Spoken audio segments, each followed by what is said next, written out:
Hey guys, welcome back again to Endlers Aquatics. This is Bob. Wanted to give a very quick update on the Santa Maria Endlers that I got from Dan's Fish. They came in yesterday in great condition.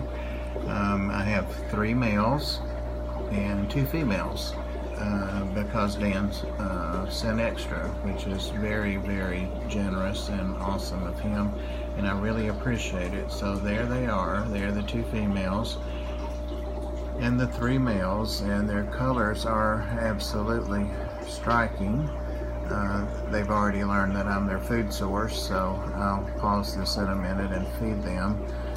But I also had a little concern about the 3 males running those 2 females so hard, so I got the bright idea to go ahead and put in a little platy, a little orange platy. So that's what that fish is that's coming along there, and the males definitely are enamored by her and do chase her, and that lets the 2 females have some rest from their attention. So she's a little bit bigger than those females. She's up closer now, so she looks a lot bigger.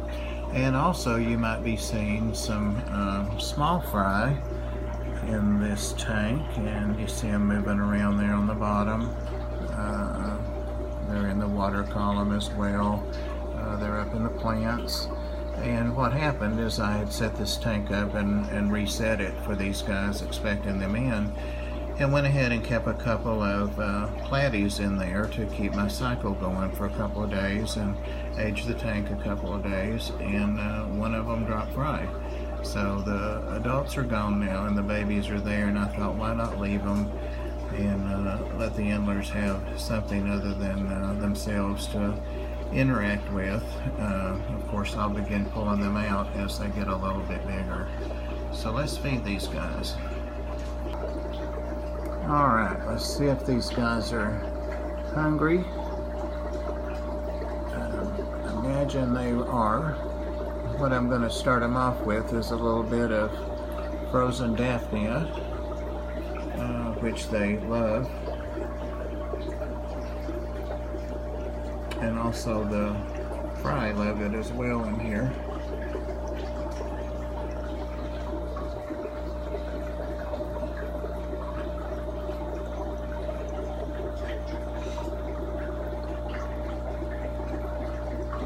There we go.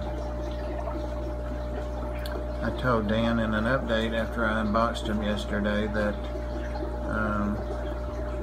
they eat, they breed, they eat, they breed, and continue. So there's some healthy fish. A little bit bigger amount in there. Also, this is my breeding rack and grow out rack, and I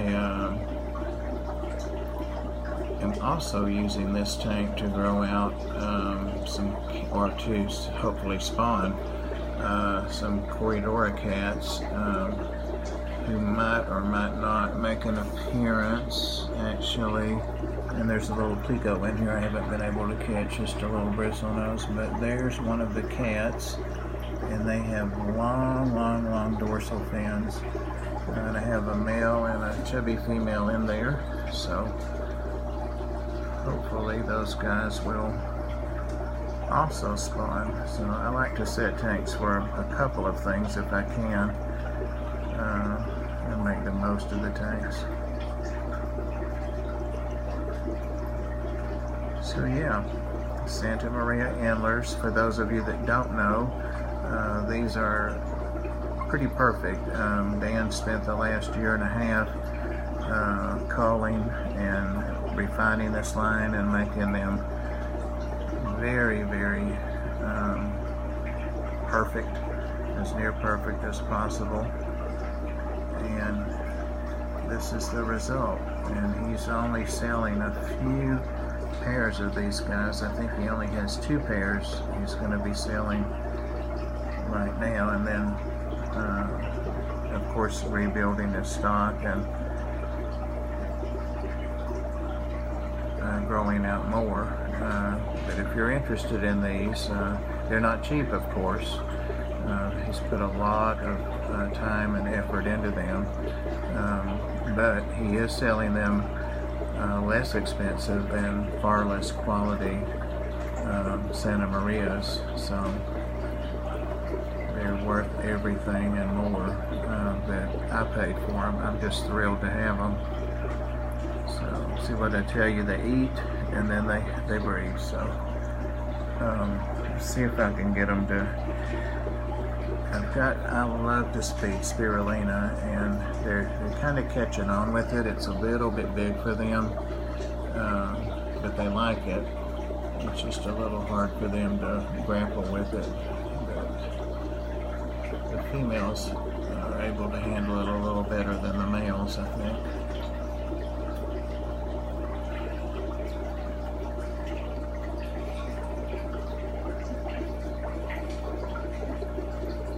Platy said, yeah, I'll throw some more of that in. But yeah, see the females, and I really want the females to have the benefit of all they can eat. So hopefully we'll have some fry from these guys in a few weeks. But yeah, Santa Maria Endlers, absolutely stunning. Get yours while they last. Thanks, guys. Appreciate it. Wow, she's tearing that up. Yeah, see, the females can manage it a little better than the males, but the males can handle it too. Love these guys. Thanks.